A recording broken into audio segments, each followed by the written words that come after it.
నమస్తే, welcome to Olga news. నేను అనుష.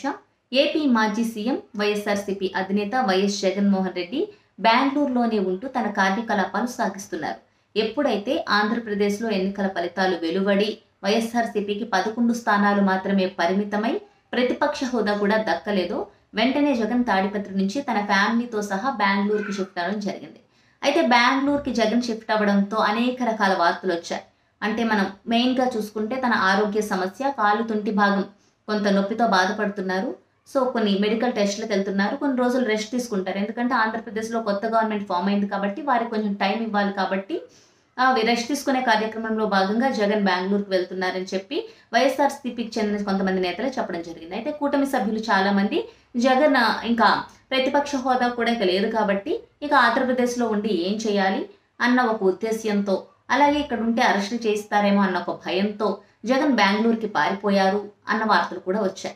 ఇంకా కొన్ని వార్తలు ఏమొచ్చాయంటే జగన్ ఇండియా కూటమితో పొత్తు పెట్టుకోవడానికి అక్కడ కాంగ్రెస్ నేతలతో, అంటే కర్ణాటకలో కాంగ్రెస్ గవర్నమెంట్ ఉంది కాబట్టి అక్కడున్న కీలక కాంగ్రెస్ నేతలతో మంతనాలు జరపడానికి బెంగళూరులో ఉంటూ బెంగళూరులో పర్యటిస్తున్నారు అని చెబుతున్నారు. అయితే మనం థర్డ్ రీజన్ ఒకసారి మనం తీసుకుందాం. జగన్ ఇండియా కూటమిలో వెళ్ళడానికి కానీ లేదంటే ఇండియా కూటమితో పొత్తు పెట్టుకోవడానికి కానీ ఏమైనా అవకాశం ఉందా అని ఒక్కసారి మనం గమనించుకుంటే, ఇండియా కూటమిలో భాగంగా ఏపీసీసీ చీఫ్గా వైఎస్ షర్మిల జగన్ సోదరి ఉన్నారు. అయితే వైఎస్ షర్మిలను ఇండియా కూటమికి పంపించింది ఎవరు అంటే ఇక్కడ అధికారంలో ఆంధ్రప్రదేశ్లో అధికారంలో ఉన్న టీడీపీ పార్టీ అధినేత AP CM Chandrababu Naidu. So Chandrababu Naidu చెప్తేనే షర్మిల కాంగ్రెస్లోకి వెళ్ళడం, జగన్కి ఎదురుగా పోరాడడం, జగన్ ఓడించడంలో సఫలీకృతం కావడం జరిగింది. ఇది ఎవరు కాదన్నా ఎవరు అవునన్నా ఇది నిజం. ఎందుకంటే షర్మిలని నేరుగా చెబుతున్న విషయం. అంటే టీడీపీ నన్ను సపోర్ట్ చేస్తుందని చెప్పకపోయినా కూడా జగన్ను ఓడించడానికే తను కాంగ్రెస్లోకి వెళ్ళింది అన్న విషయం అయితే ప్రతి ఒక్కరికి తెలుసు. సో ఆ విధంగా జగన్ ఇప్పుడు ఇండియా కూటమిలోకి వెళ్ళడానికి అవకాశం లేదు. ఎందుకంటే చెల్లెలతో రైవలరీ ఉంది. సో ఖచ్చితంగా అవకాశం లేదు. అలాగే చూసుకుంటే రేవంత్ రెడ్డితో కూడా జగన్కి కొంత విభేదాలు ఉన్నాయి. సో రేవంత్ రెడ్డి ఉన్న కాంగ్రెస్ పార్టీకి జగన్ వెళ్ళడానికి అవకాశం లేదు. ఇక మనం ఇంకొక క్లారిటీ మనం చూసుకుంటే జగన్ నిన్నగాక మొన్న జంతర్ మంతర్ వేదికగా చేసిన ధర్నా మనం చూసుకుంటే ఆ ధర్నాలు ఇండియా కుటుంబంలో ఉన్న కీలక పార్టీలకు చెందిన నేతలు వచ్చారు కానీ కాంగ్రెస్ పార్టీ మాత్రం దూరంగా ఉంది.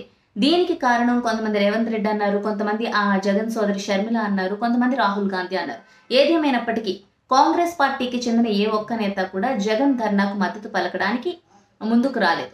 ఈ నేపథ్యంలో ఇక్కడ కూడా ఖచ్చితంగా టీడీపీ ఆడే గేమ్ ఉంది. ఎలా అయినా జగన్ని ఒంటరి చేద్దామని ప్రయత్నిస్తోంది ఏపీలో టీడీపీ అనేది ఫస్ట్ వినిపిస్తున్న ఒక కంప్లైంట్. అంటే ఇటువైపు బీజేపీ మద్దతు కూడా జగన్కు ఉండడానికి అవకాశం లేదు. అంటే డైరెక్ట్ మద్దతు అవసరం లేదు. ఇంతకుముందు మనం చూసుకుంటే జగన్ ఏపీలో సీఎంగా ఉన్నప్పుడు బీజేపీకి జగన్కి మధ్య ఈక్వేషన్స్ బాగుండేవి.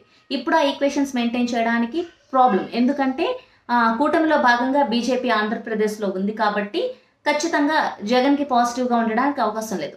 అలా అని జగన్ ఒకవేళ ఇండియా కూటమి వైపు చూస్తున్నారా అంటే అక్కడ తన సోదరి కానీ రేవంత్ రెడ్డి కానీ రాహుల్ గాంధీ కానీ సపోర్ట్ చేసే పరిస్థితి లేదు. ఈ నేపథ్యంలో జగన్ని ఒంటరిగా చేసి జగన్కి ఆప్షనే లేకుండా, ఆల్టర్నేటివ్ లేకుండా మొత్తం వైఎస్ఆర్సీపీ పార్టీని భూస్థాపితం చేయాలన్నది టీడీపీ ప్లాన్గా తెలుస్తోంది. మరి చూడాలి ఏం జరుగుతుందో. Keep watching Olga news.